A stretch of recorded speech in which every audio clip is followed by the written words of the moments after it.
Hey everybody, I am Ben Rodriguez, and I'm going to be going over open book versus closed book testing in this presentation.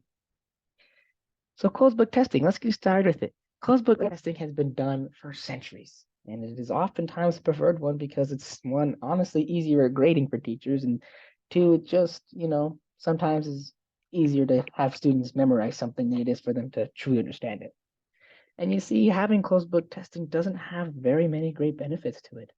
This right here focuses primarily on memorization or attention skills, and it does support a lack of critical thinking skills because students are just focused on trying to pass the class and memorize something rather than truly understanding the content. This leads us directly into open book testing. So open book testing focuses primarily on critical thinking skills because students aren't worried about memorizing the answers to a test. They are able to focus on the true content and material of the course itself. This does encourage in-depth learning because of the problem-posing questions that tend to be brought up in open book courses or open book testing. But this right here does promote continued education outside of the classroom and also in life itself because students are more focused on understanding the material rather than focused on memorization. And the real world is an open book. Life is an open book. So why hinder someone's education, someone's understanding, and free thinking by memorization or closed book tests? Let's go ahead and watch this quick little section of this video by Dr. Hugo. Hey everyone, it's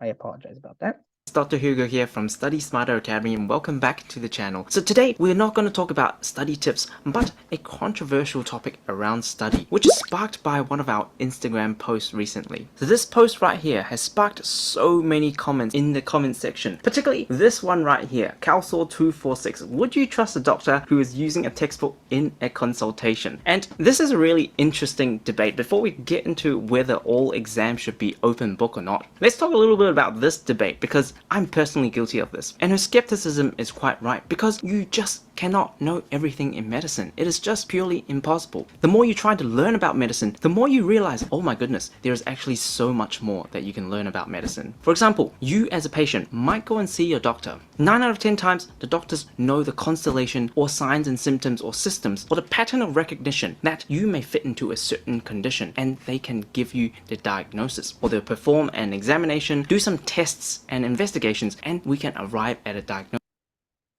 You see, like Dr. Hugo said, you can't know everything in medicine, and as you learn more, there becomes more you don't understand.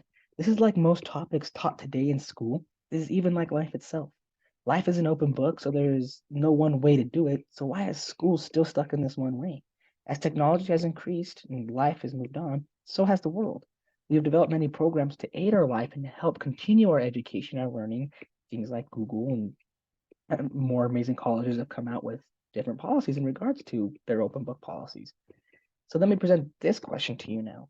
Who would you trust? A doctor who is taught and very good at memorization, or a doctor who truly understands the content?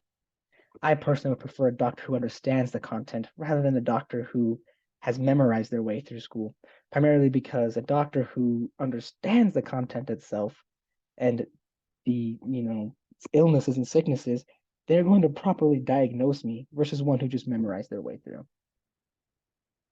But Currently here at Boise State University, the testing center is unable to accommodate proctor exams that are open note, open book, or open internet exams.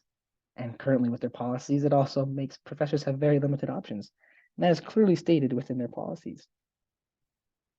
There is a journal, in the Journal of Psychology Research, Gerben talks about having an open books exams.